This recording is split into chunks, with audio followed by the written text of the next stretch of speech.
All right, I think we can start. Welcome everyone, benvenuti a tutti. Thank you for joining us for today's webinar. My name is Tiziana Cervesato, and I'm the Director of Events at the Italian Cultural Center of Minneapolis-St. Paul. So we're a nonprofit organization dedicated to promoting the Italian language and culture in the Twin Cities and Minnesota. So today we are happy to present the third episode of Il Salotto degli Artisti, a peek into Italian art studios, with sound designer and musician Agnese Banti and Giulia Sarno from Tempo Reale, live from Italy. This series is curated by Giulia Angeli and Zoe Cinel and presented in partnership with Global Minnesota. Giulia Angeli is an art historian living in Florence, in Italy.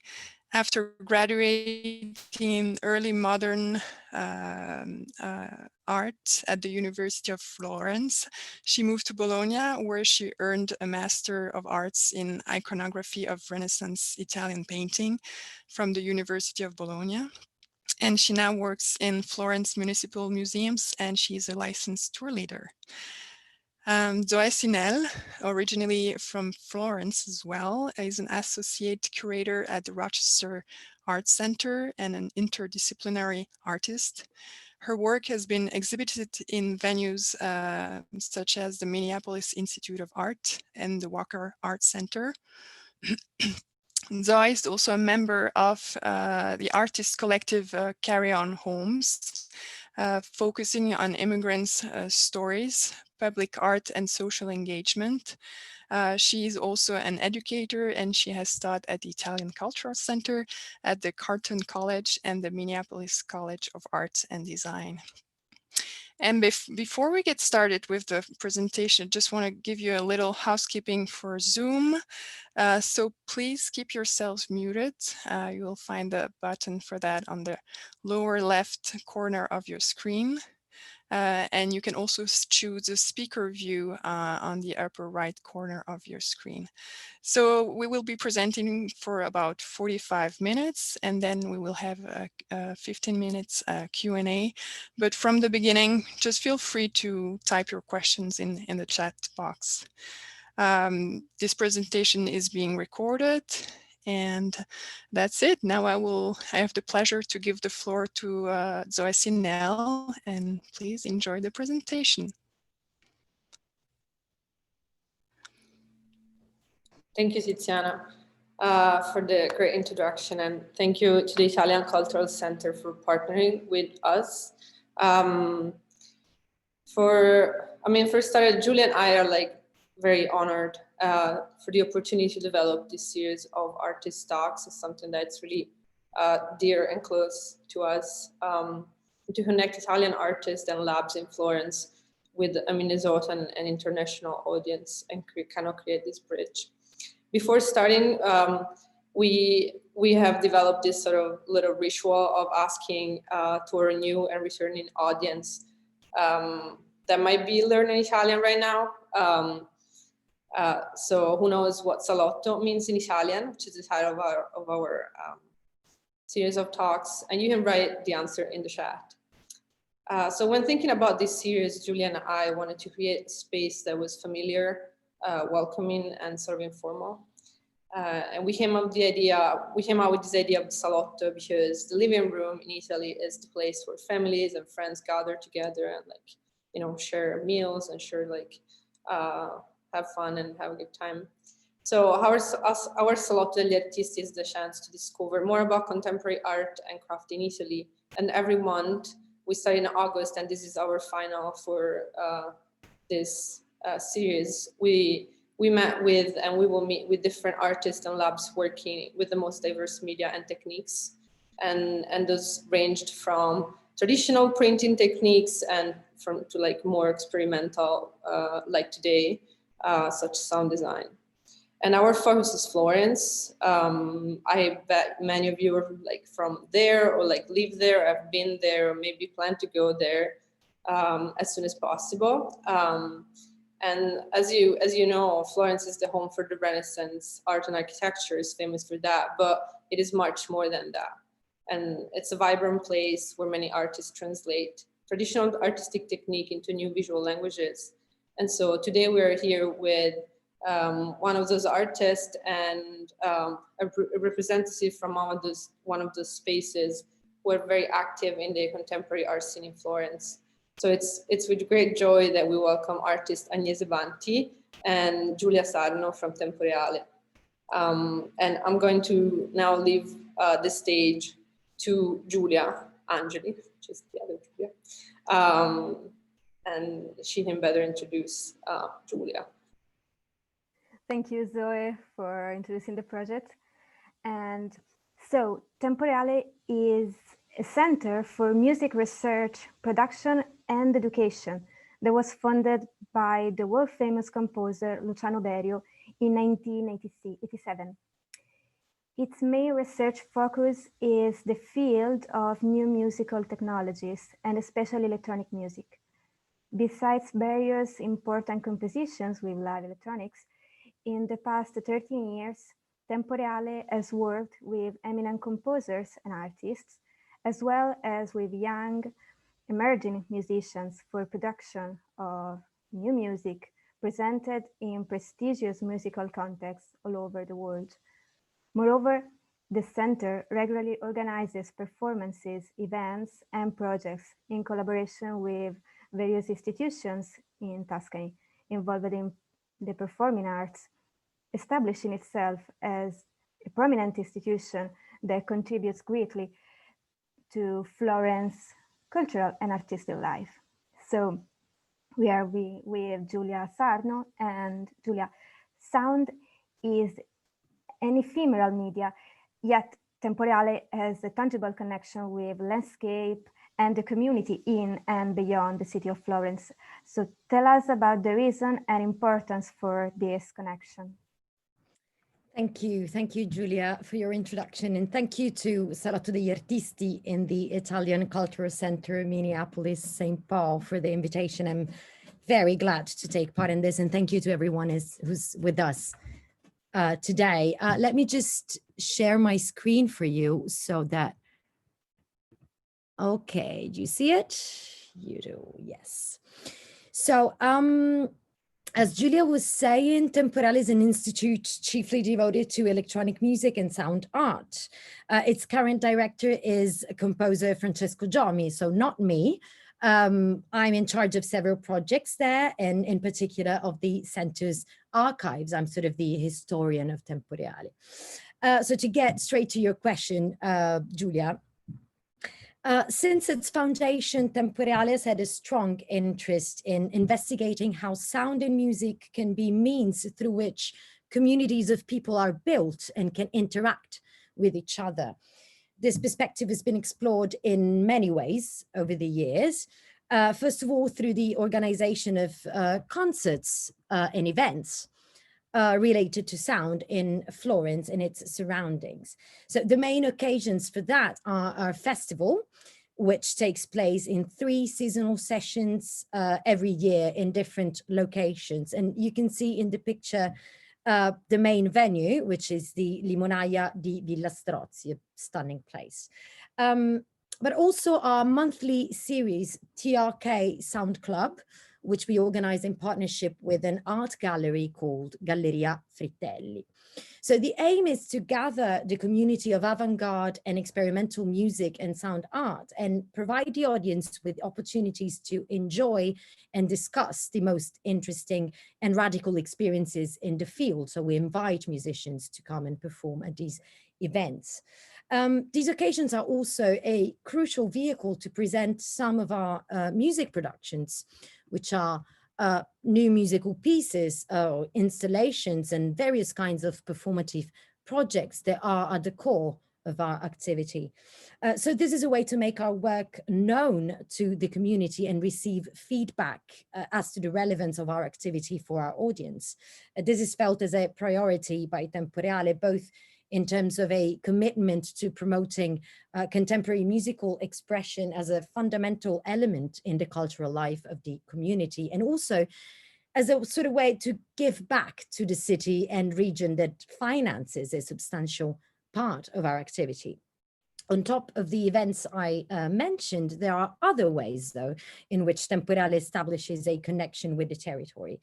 For instance, for a decade now, we've been creating projects investigating the soundscape. So this soundscape, as you may know, means the acoustic environment as perceived by humans. Among these projects, an action that we've proposed frequently in the past years is that of sound walking.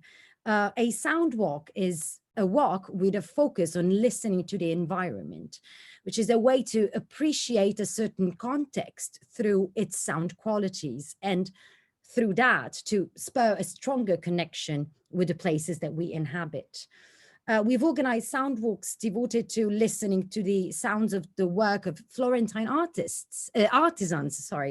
The city, as you surely know, has a very rich tradition in this sense, but also to the natural soundscape of certain peculiar areas, such as the natural reserve of Focognano, which is a truly special place that hosts a great deal of biodiversity that not many people in Florence know about, actually. But we've also invited the public to explore the sounds of the prison of Sollicciano, which is the city's largest detention institute, in the context of a bigger project that we're very proud to support, which is a long-term project that involves the convicts through a music lab and various other activities connected to sound. We feel that music and sound can be means to make different communities meet. At the same time, it is a way for the citizens to connect with a part of the population that is hidden from view and get a better understanding of their lives. And it is also a way for the convicts to express their condition through music making, through art. And we are currently in the process of recording the second album of the Orchestra Ristretta, which is an ensemble of convicts directed by Massimo Altomare. Massimo is the guy holding the guitar in the pictures, who's the creator and manager of the music lab at Sollicciano. It's a very, very special project. We're very happy about it. Thank you. Another question. How does Temporale utilize sound as a way to amplify the presence of spaces that remain unseen and outside the mainstream tourist routes? Can you tell us more about that? We have dedicated an entire project to this topic. It is called Secret Florence, which is a very telling and obvious name. The project was started in 2016 in partnership with the city of Florence and other associations and groups which are active in the field of contemporary art. So its aim is precisely that of promoting the discovery of less known location of the city, so to make a less advertised patrimony visible. Florence is not just the Duomo or the Uffizi. The city is full of architectural jewels that are not usually considered as mainstream tourist attractions, but also they are scarcely lived by the citizens themselves. In this perspective, we have organized concerts and events in places such as the Sala Ferri of the Gabinetto Biesse, which you see on the right side of the screen, I guess, unless it's switched, I don't know, right side. The courtyard of Museo Novecento, the officina of the ex Manifattura Tabacchi on the top left, which is the former tobacco factory of the city, which is an incredible place, a sort of city within the city, which was abandoned for years and is now undergoing a very important transformation. And we were there while it was abandoned, so it was very, very weird and great. But also we've organized concert in the city's planetarium or the private studio of 20th century architect Leonardo Savioli. and the stunning so-called Church of the Freeway, a glimpse of which you see in the other picture, which is a modern masterpiece designed by architect Giovanni Michelucci. And we can maybe now watch a small extract of a concert that we organized there. We're gonna paste a link to a YouTube video on the chat, so you can watch it. It's very short, it's 1 minute. So you can click on the link and watch it by yourselves. And I will see you in a minute here.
Should I start again?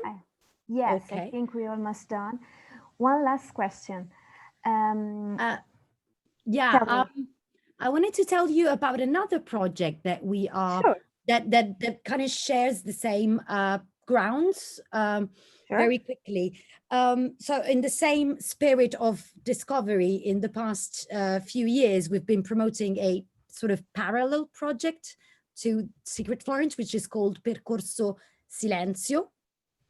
Percorso Silenzio is a series of guided itineraries of approximately 1 hour each for very small groups of participants, which are led through significant environments of the city in complete silence. This allows for a much more concentrated listening experience that aims to reach a degree of consciousness regarding the importance of every gesture, every acoustic signal, of every breath even, so that we gain a very precise understanding of the sounds that our own presence triggers in the space and how spaces react to them in their very peculiar way. So the objective is sort of to perceptively inhabit these historic and architectural places. Some of them are less known, abandoned, or normally closed to the public, such as the former mental hospital of Montelupo Fiorentino or the warehouses of the National Library. Some others are very famous, such as the Church of Santa Croce. And I can assure you that being able to spend some time in places like this without the large crowds that usually fill them is truly something. It is a very powerful experience that really makes you perceive certain aspects and peculiarities of the places that would normally remain hidden under the noise that usually covers these places. That's really, I truly believe that. So during lockdown, so nowadays, Temporeale created home playing, which is an interesting and poetic experiment to connect with sound and people and overcome the limitation of social distancing and self-isolation we all know about. So can you tell us more about that? Sure, definitely. So due to the health crisis of 2020, Temporeale's public activity was subject to a substantial reduction, as you, of course, can imagine. Italy declared full lockdown in March 2020. We're not in lockdown now, but it seems like we might get back to that, unfortunately. So the center was inaccessible even for its own members for 2 full months. and we had to cancel many concerts, residencies, and projects, including the first part of our festival, which was due in May. But during that period, we haven't fully suspended our activity. We dedicated this off time to a reflection on Temporeale's duties and cultural mission, with several Zoom staff meetings that were extremely useful and fun, sort of. In the meantime, we immediately launched the online project you were mentioning before, which is called Home Playing. Home Playing is a platform for remote music sociability, and the stress is on sociability here. So the basic idea was to give musicians who were locked down at home a way to perform together live. So bridging the physical distance through sharing music making. Home Playing has a connection with the first experiences in telematic music, which computer music pioneer and visionary Pietro Grossi conducted in Italy around 1970. The platform was based on extremely common software, which we sort of bent to the needs of music improvisation. So 3 times a week for more than 2 months, we invited electronic and acoustic musicians, both from Italy and from abroad, to improvise together. And this was done on the basis of weather maps of the day of the performance. So this means that the maps changed according to the place that the performer was connected from, because of course the weather changed. So each musician could arbitrarily choose which maps parameters to follow according to a simple set of rules. The initiative was extremely successful. And we believe that this success was due to the fact that this was one of the few projects online that allowed people to play together in real time instead of streaming their own performances in solitude, which of course was very important for many musicians to be able to do what they would usually do. But it was kind of sad in a way, seeing all these people, all these musicians locked down, playing sort of for themselves and streaming their own, you know, solo acts. Instead, this was a way to actually to recuperate this social experience of music making. And I think we can watch a short extract from one of the performances. So same as before, Giulia is going to paste a link on the chat, and it's again 1 minute.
Hope everybody got the chance to see the video, and you can always go back to it. Chat, like links are in the chat, so you can like also explore more on their YouTube channel. But thank you, Giulia, for your work, for Temporeale, and for the work. Personally, being quarantined on the other side of the world, away from family, seeing the work that Temporeale was doing during lockdown, it was very inspiring, and I really enjoy seeing some of the sessions and the opportunity that you gave to people. It really speaks to me about this idea of connecting people with each other and with like places. And our place right now, it's more like the internet than like a physical one. So thank you. Well, let's move and meet Agnese. We're really excited that she would join us today.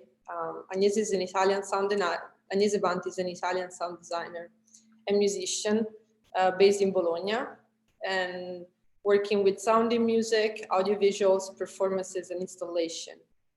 In 2018, she started collaborating with Tempo Reale. In the same year, she co-founded the Electronic Music Collective at the Conservatory of Music Martini in Bologna, where she also graduated with the CRAC project. I hope I said that right. She's going to explain more about that, but it's the sound that frog make, and in Italian, how we said that. So this project was a group of sound installations created in partnership with the Department of Music Studies at the Ionian University in Corfu, Greece.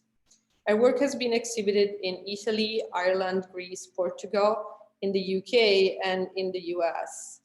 And she's currently collaborating with Italian composer Roberto Laneri, which I think it's here today. I saw the name in the Zoom call, on overtone singing projects. Agnese is always looking to add more spinning tops to her personal music instrument collection with the goal to play them all. So without further ado, I'm going to start with first question for you, Agnese, is if you can give us a little overview of your artistic journey and how did you start working with sound? Okay, let me first thank everyone and to be a part of this living room across the ocean, and thank you the Italian Culture Institute in Minneapolis. Thank you Tiziana, Giulia and Zoe, and my colleague Giulia, the other Giulia. And it's really nice to be here because Zoe and me we have been mate in studying in our bachelor, and we did studies in communication and design together. And this is how I will start my presentation. I've always been in sound and music, but first for me, sound and music, it's a passion. So usually I used to say that I'm first a sound lover than a sound maker. And I had the fortune at a certain point of my life, to make sound my field of studies and my field of work. So I feel very lucky for that, and it's like that I'm always playing, not only in the sense of making music, but also in the game meaning, because I feel like Alice in Wonderland.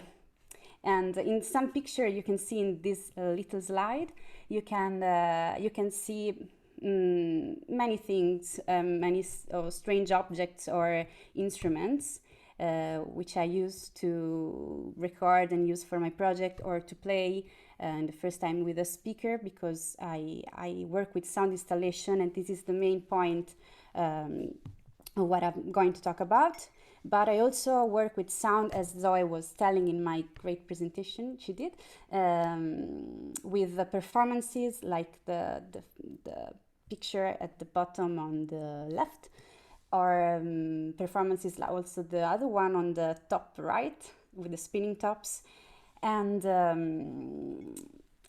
I'm here, and if you want to know more about my work, I think I can answer to other questions, or you can visit my SoundCloud or my channels.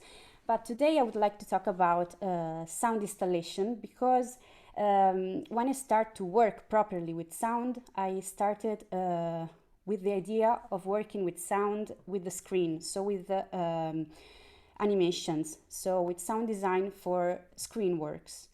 But when I start to work with that, I really discovered that I prefer the space than the screen, because it's bidimensional.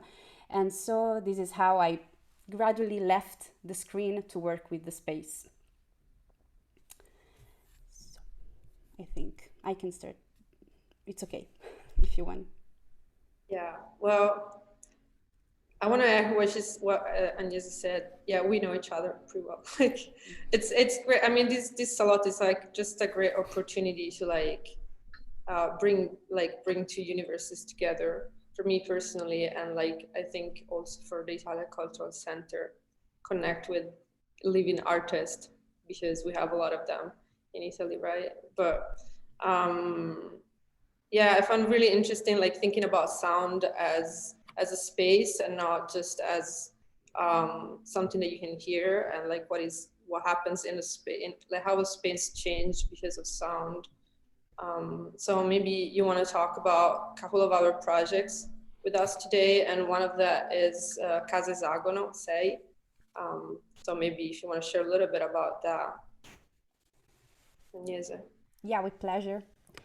With pleasure. This work is one of the first works I did with Tempo Reale, which is one of my fortune of my last years. And this installation was thought specifically for a specific place, which is this hexagon house built by this famous Italian architect from Florence. And okay. And it's for this specific space, and it can never be rebuilt again in this way because the space changed. So as you get into the sound installation, you discover that it's very difficult to work on them and to repropose them every time you want to do it again, because it's kind of not possible. And this project is a poetic interpretation of this architect thoughts and work. And because this place was abandoned, and the archive of this architect decided to make it alive again with the voice and the thoughts of the builder. And it's a composition for severed channel, spread in the space with the 7 sound sources, as you can see in the picture, the speaker. And it was a loop of 10 minutes, but it was accessible at any time. And even if it was a loop, each repetition was different to the previous one, because the installation was inviting the people to move in the space. So from every point of the space, the experience was different. And okay, this is the house, to give you the idea. This is in the year it was built. Now it's a little bit different, and the trees are so much higher than that. And it's in a magic place because it's on the coast of Tuscany, near Livorno, in the Mediterranean scrub. So the soundscape is very, very harsh because in summer it's full of cicadas, and the heat is very important. And it's also a very important part when you compose for an installation, not just for a music piece.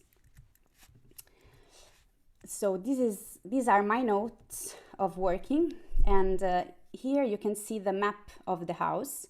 There are like 7 hexagons, and in the second slide you can see I underlined the speakers, the sound sources. They were spread in the space, and one was hidden under the roof. This one is the score. I know it's in Italian, so you're not asked to understand, but I want to show you. Okay, the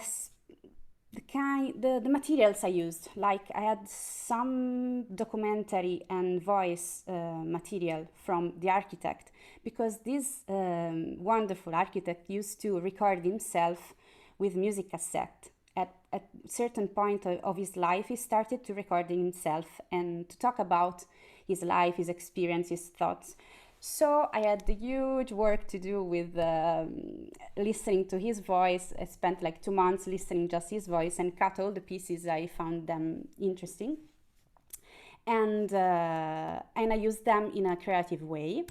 Then another kind of sound I used is field recording, because as I was telling you, the house is in the middle of the Mediterranean scrub, so I decided to use the connection with the environment outside in a creative way. So make the outside going inside and make an exchange. And the last kind, okay, I call them harmonic sound to make them more understandable. I use some, and they're all linked to the sea, because we were in front of the sea, and this architect was very, very bound to the boats, to boat building, and to the sea, and he decided to build a house on the sea, so the link was very strong. So I decided to use ship horns and some resonances taken from these sounds, and the poem by Baudelaire about the relation between the man and the sea, and some pendants. I would like to make you listen an extract from this. As you can see here, are some pics we took of the installation, and in the bottom of the right, the team of work. We had a very nice day there because the environment was wonderful and the work was very, very pleasant. And I think we can put a link on the chat if Giulia and Zoe, okay? And the extract is 1 minute long, so I'll be here after that. Thank you.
Thank you, Agnese, for sharing your work. It's just interesting, like, try to explain such physical, like, experience as sound in space, right? So there's more information. There's another link posted in the chat. So if you want more information about the project, you can kind of find it there. And still thinking about space. I know that your most recent project was exhibited at the International Festival of Sound in Art in Udine, Italy, and it's another sound installation that has a very site-specific placement. So do you want to tell us about that? Yes, of course. And so let's talk about this unpronounceable project. The name of this project is the sound that the frogs do. So it's like rah, Quack. So you can pronounce it as you prefer or not pronounce it at all. So quack is a group of idea of installation that I'm working on. I started to think about this project, I think, 2 years ago. And I started properly 1 year ago when I was in Greece. It's a project that used in a creative way the voice of the frog.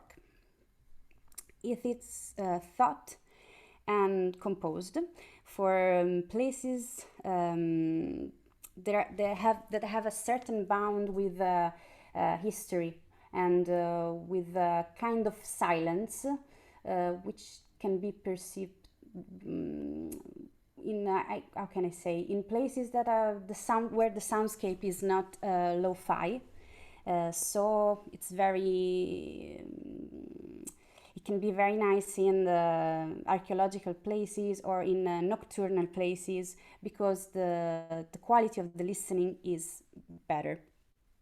And it's again, it's a work for the space, so as several channels spread in several sound sources without any limit. It can be for a minimum of 4 to an infinite number of sound sources. And the time it changes, it depends on the project, because this is a group of projects.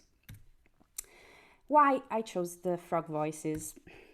Okay, the frog voices started because of a sound interest. Because one day I was listening to, I was in a near a lake, and I start to hear these voices, and I got mad, like, wow, they're wonderful. So I start to get more informed on them, and so through researching and studying the artistic and cultural field of the voices of the animal, especially of the frogs, I found a lot of meanings that inspired me to go on this work. And I think, and I thought, and I still think, that the frog voices have the evoking capacity of the idea of a very ancient music, like a primordial one. This is certain for the timbre and the rhythm qualities. The timbre especially because they have a lot of things in common with the human voice. So it's a kind of identification in this sound, like something that comes from our ancient parents. And I decided to use them, these voices, according to the very ancient idea of the ancient Greek and Latin world, where the animals were carrying mysterious messages, exactly like the oracles, and messages that were not understandable by the common man. So the idea is of communicating something that cannot be explained, but is just understandable, like through the perception. The frog has a lot of values, like rebirth, regeneration, transformation. They are connected to magic in a lot of cultures, and they have a lot of. They are interested a lot of studies in musicology, zoomusicology, and they inspired me a lot of things to get into. So I will go a little bit faster, but if you have question on that, I wrote a thesis about, so I can add more informations. The genesis of the idea is for an archaeological site, one of the most famous in the world, which is Epidauro, the Greek theater in Greece that has a beautiful acoustic. And the idea was to fool the theater with a lot of speakers, and to spend the night with these speakers telling about frogs. And I had a very nice chance to do my first study of this work in the cloister of the Conservatory in Bologna, which is a cloister from the Middle Ages. And I decided to use this space in a different way. I composed a specific score, spatial score for that. As you can see, these are like the moments of the composition, and in the center there is the well, like every cloister of that period in Italy. And from the well, one speaker was hidden in the well, and the frogs were arriving from that, and they were spreading in the space surrounding the well, and then they were disappearing. This composition was connected to the real soundscape of the conservatory because I used in a creative way the sound of the bell of the church next to the cloister. Here you can see I decided to hide the sound sources under these vases because I didn't want the vision to interferate that word with the sound. And yes, the second chance I had to work on this project was Udine, as Zoe was mentioning, and I did this version of the installation thanks to Reale and thanks to Spazio Ersetti, which is a gallery in Udine. And this version of the installation is completely different because, as you can see, there is not a well, there is not a cloister, there are no vases covering speakers, but there is a fountain with a lot of water, and the speakers are hidden again under these stones you can see in the vases that are completely in the water. So yes, this is an idea of how was the space. The composition was a little bit different, and here is in the daytime, but the idea was to be experienced after the sun was a little bit down. So as you previously see, so in the previous slide. And also of this, I have a little extract, a little bit shorter than the other one. So if Zoe or Giulia can put the link on the chat, you can listen to some of my little frogs.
Okay, I just want to add the thing that, of course, when you listen to this extract, you have to imagine them in the space and not with just two channels. So thank you for this effort. And thank you to all the new friends and Italian friends for have a listen of this. I'm okay if I give you back the floor. Yeah. Well, that was great. I wish I get to see in person. Maybe, you know, maybe we all will someday, right? That's kind of the goal here, that people that, you know, live here might get the chance to like go to Temporale Festival, like experience some of Agnese's installation in real life, which would be probably really, really exciting. I'm looking at the chat and see if there's some questions. I think it's a good time for like opening up to audience questions. So if you have any, please feel free to type it in the chat.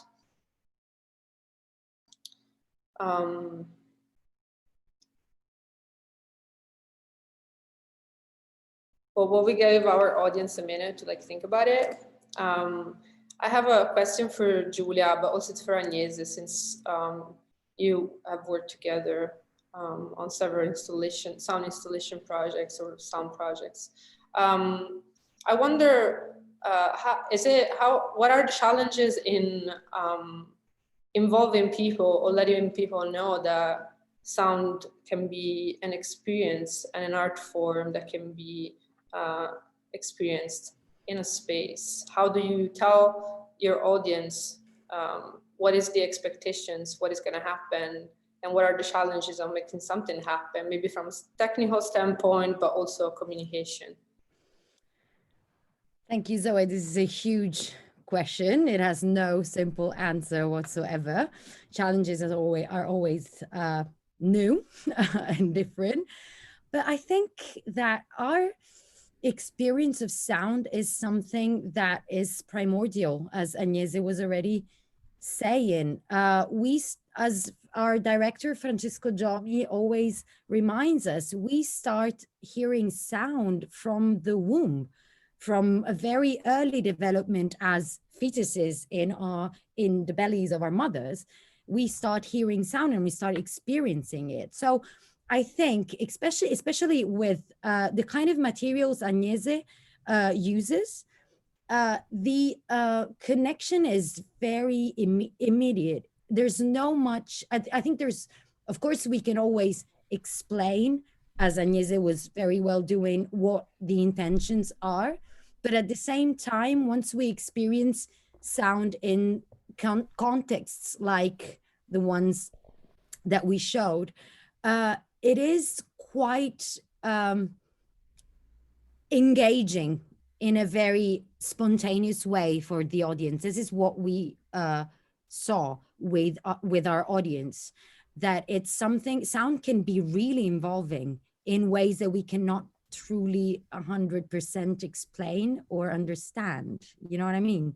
I don't know if I answered to your question, but this is how I feel with Percorso Silenzio. This was obvious, for instance.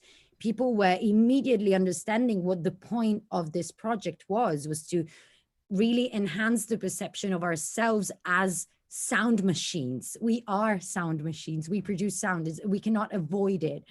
And we resonate with the space. And this is a very basic experience that if we trigger it, it really allows for a much deeper experience of sound in general, and music as a consequence. Agnese, do you want to add something? Just a little thing, that simply we can close our eyes, but we cannot close our ears. So we are always in sound, with sound. So it's very easy to communicate itself, the sound. Yeah, I think. Yeah, that's. Oh, you want to go? No.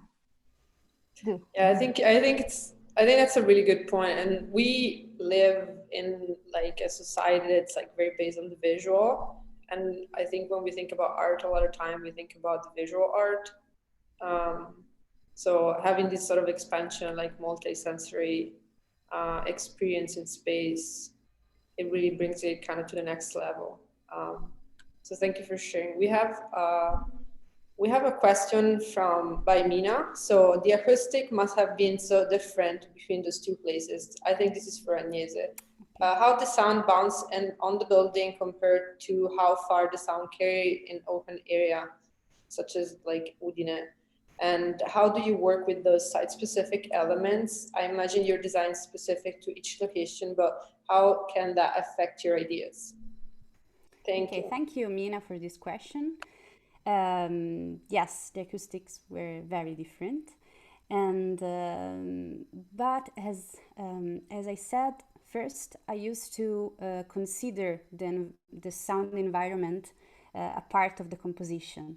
So in the first version, I used the bells and I involved the sound of the building.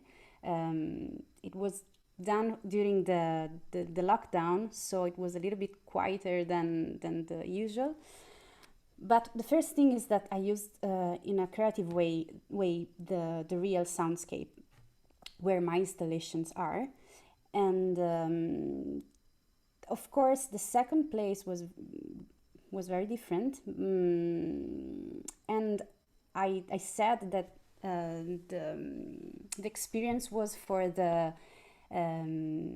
sunfall, because during the day the people were in this little park, and it was too much sound of the city and of the children, of the people there. And as we were getting into the dark moment of the day, the soundscape was better, so it was so much better for the installation. And I don't know if I'm answering exactly what you asked me. Yeah, of course, this is how it affects to my idea, because I decided that the installation was for the nighttime and not for the whole day. And for example, in the first version, I decided to put the bell, the real bell, in the composition, because I couldn't ask the priest to stop the bell in Bologna, so I decided to use it, and I used some resonances of the real bell, and I put them recorded in my composition. So I created a kind of hyper reality, or like oniric reality of what was happening. I don't know if I answered, but thank you for the question, because it was very interesting to answer to this question. Thank you. We're getting closer to the end of this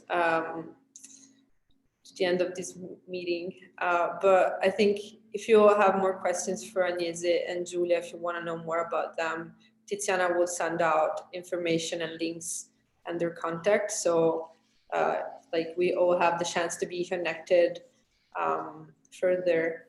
But as we wrap up this call, again, thank you to Agnese and Giulia. It was great. Like, I think it was just awesome to like have a little peek into an art form, but it's a little more experimental.